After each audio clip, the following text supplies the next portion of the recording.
the forces that put you in jail because you were Donald Trump's campaign manager, that's the reason, they still exist and they still have power. And so if Trump becomes president, what does he do about that? What does he do about Andrew Weissman? I see him on television. I can hardly believe that guy has any credibility. I mean, what Trump will do, but what I think he'll do, I mean, you remember in 2016, one of the rally's key campaign slogans was "Lock her up, lock her up." When he got elected president, you never heard that word once. No, you didn't.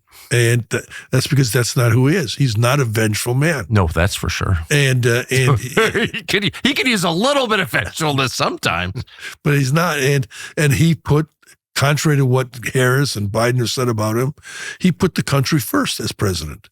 And he said that I got to work with the Democrats. If I try and lock her up, I will destroy my ability to be an effective president. And even when they were impeaching him, he was still working with the Democrats on policy stuff. So what will he do as president number 47?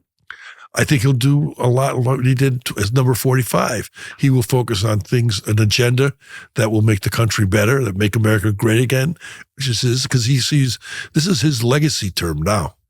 And he doesn't want it to be filled with the kind of anger and volatility of the first term with all the impeachments and things like that. And so I think he understands getting even is not getting smart. And I will be surprised if he does anything but reach out across the aisle and try and pass the legislation that will make the country better. What do you do about CIA and DOJ and these institutions which have been instruments of the Democratic Party's political agenda? Yeah, I think he understands government better than he did in 2017. And he knows the dangers that the wrong people in office can cause, not just at the top level, but inside the system as well. And so I think there will be blue ribbon kind of commissions to, like Carter did with Stansfield Turner at the CIA, and when the CIA was coming through all the Iran-Contra stuff and things like that, or actually not Iran-Contra, but the Watergate stuff, where he had a commission put together that cleaned up the CIA, neutered the CIA, something I thought was bad at the time, but now I realize was probably good. Probably pretty good, yes. And I think not just the CIA, I think all of the departments and agencies where you have bureaucrats who have got their own agendas, not the American people's agenda, I think they will all be tested. And that's really what he's talking to Elon Musk about. I mean, cutting government is getting rid of not just the fat of government, but getting rid of the poison of government. And some of them are not just policies, they're people. And or departments, I should say, and the departments are defined by the people. And I think Trump is looking to reform government, not reform in a getting rid of anybody who doesn't agree with him, but reform government to make the system work the way the system is supposed to work to protect the American people, not a political party or a political structure. Are you confident that he's got the right candidates for, say, the State Department, for CIA director, for DOD? Well, I mean, I'm not sure who he's planning to put in all those positions. I don't know that he is yet. I think he knows what he needs now versus what he needed last time. And I think there are enough people who have manifested themselves as committed to his Make America Great agenda, which is an agenda that is pro-American, not pro-Trump, that he'll be able to find the right people to do that. You don't seem worried that the country is going to fall into some sort of permanent conflict after November. There'll be conflict, but I think you can't let yourself be governed by the fear of conflict versus the fear of doing something right. And I mean, I believe in, I hear all these things, but I know Trump. I've known Trump since 1981. Since 81? 1981. Where'd you meet him in 81? He was one of our first clients when I started Black Manafort and Stone in 1980, after Reagan was elected president. What'd you do for him? Well, he wanted. Roger Stone, one of my partners in 1980, handled the Northeast for Ronald Reagan and New York. And in the course of running that operation, he got to know Trump. And Trump was always interested in politics. And wanted to have a sort of eyes and ears in Washington. He liked Roger. And so he hired us to just be his political eyes and ears in Washington. And he had things we did. But as a result, we got... Like what? There were legitimate issues that we get involved in government. But are you just going to glide right over that? I'm going to glide right over that. But I know him. I know what's in his heart. I've seen the way people who work for him really respect him and appreciate him. I've seen him do things that you never hear about for people that are the doorman at one of his hotels, or somebody who worked on one of his construction sites, or a family of one of his families that worked for him. He's got a big heart. He's not motivated by vengeance or anger. He's motivated by getting things done. He doesn't start fights. He finishes them. Doesn't know, sometimes it stops sooner, but he doesn't live a life that's directed at revenge. And he's not the person that the media is trying to define him as. No, and so I think the greater good is what's going to move him in his legacy term. What's the relevance of cryptocurrency in this election, do you think? All the crypto people seem for Trump. Is that meaningful?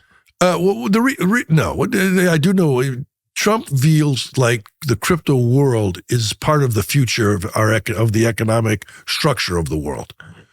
And he sees the Biden-Harris administration as pushing it offshore into the hands of China and into the hands of the darker side of the economy.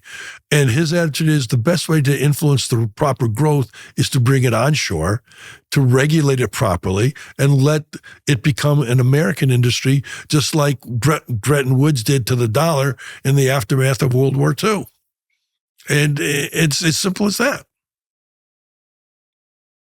I mean, that seems like it's going to happen, doesn't it? Yeah, it does. Well, you said that one of the reasons people are voting for Trump, or one of the issues on which he has the advantage, is his stewardship of the rest of the world, of the American empire, which has been in a very different place for the last 4 years. We're on the verge of global conflict under the stewardship of Biden-Harris. Not an overstatement. If Trump's elected, how is he going to prevent World War III from happening? What does he do? Well, first of all, he knows the world leaders and the world leaders know him. Yep. And they respect him as a strong leader, something they don't feel about Biden or Harris. And so they know they can negotiate with him, they can talk with him, but they also know there's a fine point, that there's a real line in the sand, to use the Obama line, red line analogy. And for example, in the Gulf, with this mess in the Gulf, why did that happen? Why is the Gulf in the kind of turmoil it's in right now? Because there's the countries in the Gulf don't trust the United States. That's true. I mean, that's the bottom line. And Trump understood who the enemy of the Gulf states were, as well as the enemy of the United States. It was one country. It was Iran. Biden is an apologist for Iran. Harris is an apologist for Iran. They buy into the John Kerry theory of Iran. And the Saudi Arabia, the United Arab Emirates, the Omanis, none of them buy into Iran as a country of a leader in the Gulf. What Trump was doing with the Abraham Accords was meant to bring peace to the region.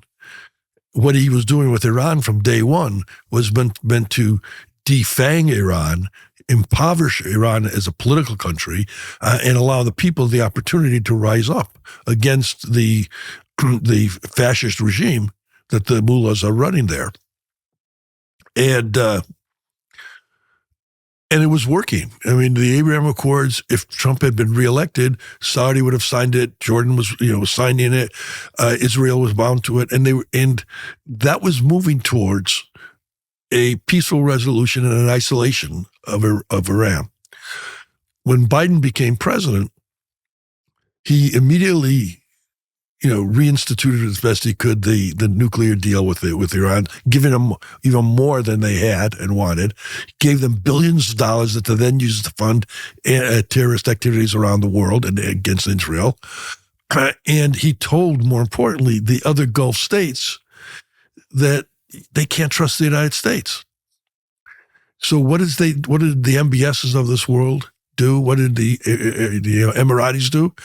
They started reaching out to China. They started reaching out to Russia. Why? Because they needed protection against an unreliable United States, and they didn't want to find themselves isolated in some kind of axis of the world against that is literally true. I mean, the Emirates was attacked by Iranian proxies, and the U.S. was incredibly slow to respond to protect them. These are small countries. That's correct. Right. And so this is an area where Trump immediately has credibility as the right leader in the Gulf with everybody but Iran. I mean, I happen to think that Iran is already measuring what it's going to be like to be under President Trump, and they're backing off certain things right now. And they're right to do that because Trump is going to come in and reinstitute the Trump policies on Iran.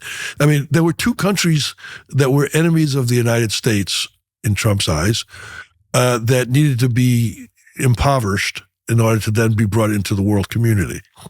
Iran was one of those two. And the other was Russia. Thanks for watching our YouTube channel. We hope you'll subscribe to it. And by the way, you can hit the little bell on there and get notifications every time we produce a video. We hope you'll do that also.